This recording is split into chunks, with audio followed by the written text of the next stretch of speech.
let's go deep into science. Science की बात जब करते हैं, there is one question, Ayush. Is science, maths, technology, and engineering interconnected to each other? Oh yes, there you go. It's a good question, and the answer is a yes.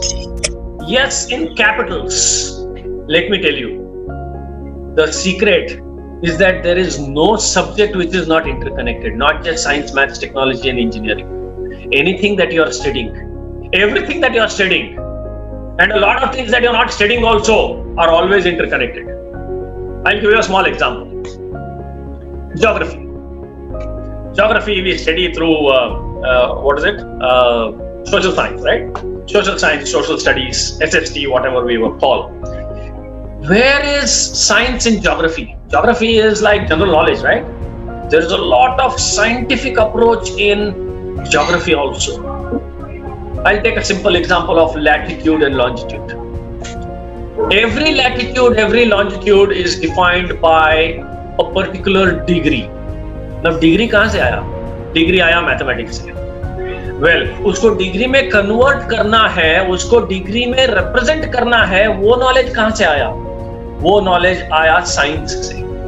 क्यों? Because I need to define something which is logical, which is evidence based. And by the way, latitude and longitude are imaginary lines. They are not real lines. But why am I doing it? I want to do it because I want to look at the exact location, and that will help me in deciding what is the time.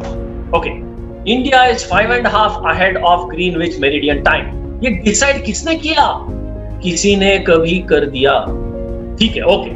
We are continuing with that logic. Fine. If India is 5.5 hours ahead, what time will it be in Australia? अभी मुझे calculate करना है. अभी क्या करूंगा मैं? अच्छा, Australia में एक फ्रेंड है, उसको मैं फोन लगाता हूँ. अरे भाई, उधर कितना बजा है ऑस्ट्रेलिया में? पूछूंगा? नहीं, वो पूछ सकते हैं, पर पूछने की जरूरत नहीं है. Why? Because I know that Australia is 4.5 hours or 5.5 hours ahead of India. Why do I need to know all this? I need to know all this because in today's world, we have opened up to a globalization, what we call. We have opened up to having offices, having colleagues, having remote people working all across the world.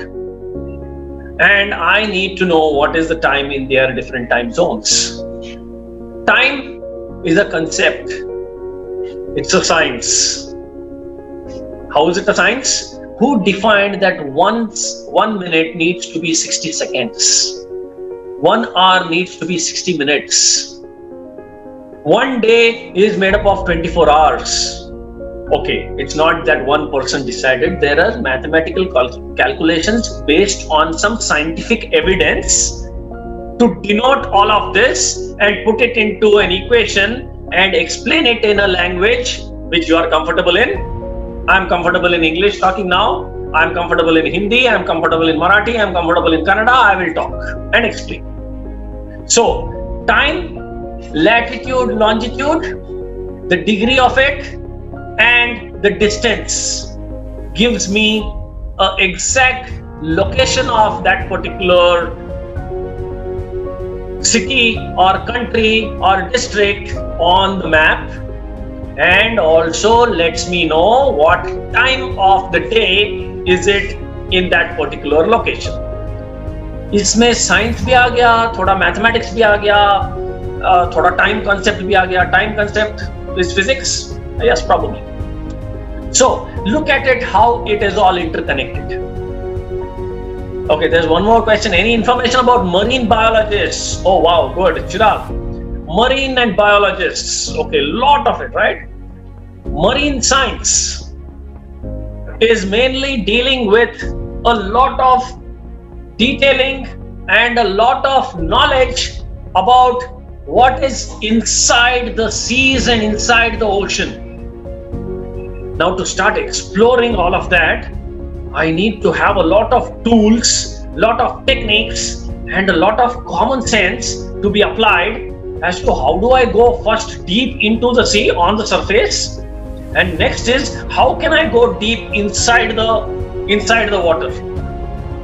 So for that, I need to know the nature of water, the nature of nature in that particular area, the wind speed, the water temperature, the water streams, the current that are there in the water, whether it is risky or whether it is safe for me to go. And then if I need to go underwater, how should I equip myself? I need oxygen cylinders. Oh well, oxygen cylinders, that's the talk of the town. So there is science in every aspect, everything that we do, whether it is marine biologists or whether it is space scientists or whether it is mathematicians or whether it is IT or whether it is research and development in finding a vaccine. Okay, means what must we do from now? Okay, from now you need to start exploring anything and everything around marine and biologists. What do they do? What is it that you need to know in terms of knowledge to be able to look at that particular stream? We will go a little bit specific after some time, but yes, you need to start looking at various different knowledge that you can acquire for going into that particular stream. Okay, some people say that only 4 to 5% of sea is explored. Is it true? I don't know. Probably yes. A scientific mind will never believe what comes to me. I will do my own evidence-based research to find out whether only 4 to 5% of sea is explored. Probably yes. But if you look at it, people have been exploring the waters, the oceans, for centuries and centuries. And it's not just 1 or 2 who are doing it. There are millions of people who have done it. So if that is the case, then how can it be only 4 to 5%? No, I don't think so. So for this, the scientific approach that I will have to ask is a simple thing. It is, what is the area of the earth that is covered by water, mainly oceans? I will get it. 70 odd percent, 70, 75, 20, 25, 30%, 28%, whatever. Okay. Now, if that much of my earth is covered with water, what would be the people? What would be, how many of the people would have actually gone into the sea for exploring? For that, I need to know the population of the world. Okay, I'll say it is somewhere around 7 billion. Out of the 7 billion population of the world, how many of them explore into the sea, not for fun, but going and finding out what marine life is all about, what marine life exists near the shore, far from the shore, in shallow waters, in deep waters. And when I talk about depth, what is the depth? Where do I go and see? Because there is so much diversity inside the water that it will take probably another thousands and thousands of years to explore everything. So probably it may be right that we might not have even explored 4 to 5%. Knowledge comes only when I correlate a lot of knowledge points.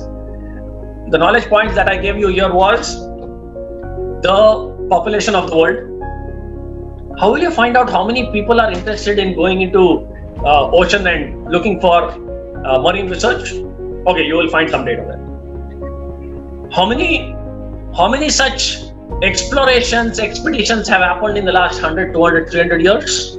That's history. Okay, I'll pick some data and then I will figure out how much of that they would have done. I would not get exact data. So I will do some approximation. I will do some probability and statistics. Oh, well, now I'm coming to basics of mathematics. See from where I'm collecting all of this data, correlating it and coming to some basic mathematical concepts of correlating and approximating and giving some probability to it. Okay. The questions are becoming very, very interesting. Ayush Patil asks me that, is time travel real in the world? Okay, this needs some authority on talking about it. And I'm not an authority on it because I myself am confused in understanding the concept of time travel. So unless and until I am not convinced, I will not be able to comment on this because I am exploring myself. I am not convinced. The evidence that comes to me is more like fiction. It cannot be proved, at least today. Probably it may be proved after 10 years, 20 years, 30 years down the line. But for the time being, it is just science fiction for me. But I do believe that it is possible. I don't know how. So when I don't know how, I know that it can happen, and probably it has happened in the past. If you look at some of our mythology and scriptures, we have that reference. So probably it was a reality then. Probably we don't have that science and that technique and those tools and that logic available today to demonstrate it. So I am not sure, but it's a good topic to keep thinking, exploring, bringing in a lot of evidence together, correlating and putting your thoughts together. Who asked me this question? Ayush Patil. Why don't you start exploring on this and explain this concept to us in one of the seminars going forward? It would be a good thing for us to also learn. I'm open to learning. That's the first thing we all need to inculcate about scientific temper. I'm going to talk about this. Okay, Chirag, there is one more question. I think, sir, what must a 13-year-old guy do if he is aspiring to be a data scientist? Okay, we will take that up. Data science is a applied stream which is developing off late, which is all about science, maths, engineering, technology, statistics, domain knowledge, and a lot of things that we are anyway going to talk about in the STEM series. But data science per se will be a different topic altogether because that's the new stream that has developed because of STEM.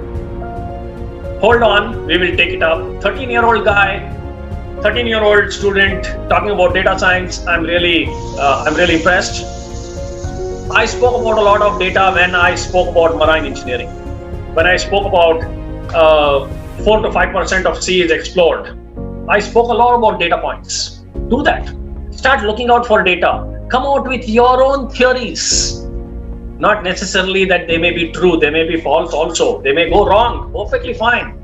But at least you are applying your scientific temper, your scientific knowledge onto deducing something. Science relies on analysis. Do your analysis, prove your point, and it will be accepted. Many of the scientists in the past have not got it easy. Whether it is Einstein, whether it is Euler, or anybody for that matter, they had to prove their point. For that matter, Galileo also. Galileo was the first person who actually said that the earth is not flat, earth is round. And he was jailed. Probably poisoned also, but that's history, I don't know. Right? So, data science is a very simple area to explore. Because it's all talking about data. A simple thing, let me give you, Chirag and everyone who's listening, everybody is listening, I presume that. Do a small little observation of how you spend your day. Okay? How you spend your day. For that, you will need to know where all you are spending your day. First thing is sleeping. Second thing is watching TV. The third thing is on mobile. The fourth thing is how much of time you are dedicating to studying your subject that is important. Yeah, my son is here, he's laughing when I say mobile phone. Yeah, that's it. Probably how much time. You do amount of time that you have spent on each of those activities. By doing that, you will get to know how many activities you are doing in a day. You'll be surprised yourself. Okay, I'm doing all this. Okay, how much time am I spending on each of this? Then you do it for a whole week. And then you will get to know on a daily basis this is the time you are spending, this is the time you are wasting, this is the time where you could probably be better, this is the time where you should reduce, all of it. This is data science. Big deal. Start doing this. And then when you do it on week, for the month, you will get a trend. When you do on month, you get a monthly trend. You do it on a year, you get a yearly trend. Simple. And when you have those data points, you will start saying, okay, I can improvise here. I need to reduce here. Probably I need to spend more time here. Right? So that's what it is. Okay, so let's go forward. I'll take questions later on. Let's go into what science is all about. So, science relies on questioning and seeking answers. That is scientific temper. It relies on questioning and seeking answers. So you need to ask a lot of questions and seek answers. Not necessarily the answers may be the one that you're looking at, or the answers are true. They may be false, but you're seeking answers. Science relies on analysis, hypothesis, assessment, review, and evaluation. This is exactly what I spoke earlier. You need to analyze a lot of things. Why is it that the sun always rises from the east? Simple thing. Now you have a lot of time to yourself. You're not going to school. अभी छुट्टी का time भी है, तो थोड़ा ऐसे अनाप-शनाप प्रश्न आ रहे तो पूछ लो. Start analyzing. What is the difference between white light, yellow light, red light, orange light, blue light, and what is that gives different colors? You will probably get to know that it is all about wavelength. Physics में जाएंगे थोड़ा. So that's how you need to start inculcating your scientific temper. It relies on a lot of analysis. Hypothesis is I am presenting it because I think that only 4 to 5% of the seas are explored. Why? How do you say so? There is somebody who has reported. I will take that. I need to validate it with probably 3-4 different sources, and then I say, oh yes, what he says is right. It is not 4 to 5%. It is less than 4%.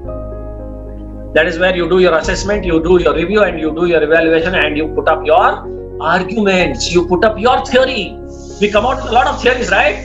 When you get less marks in exams, you come out with a lot of theories. Yes, see, I know. This is scientific temper. Use it in the right direction. Not in the direction where you will, it's taking you in the wrong direction. अपना धोनी साहब का advertisement याद आता है मुझे, dream 11. दिमाग है तो सही इस्तेमाल करो. ऑफ कोर्स ड्रीम 11 पे नहीं, अपने पढ़ाई पे, अपने दिमाग को विकसित करो. And science relies on constructive criticism. It lives on criticism. It says, no, you are wrong. You should accept it and prove that you're not wrong.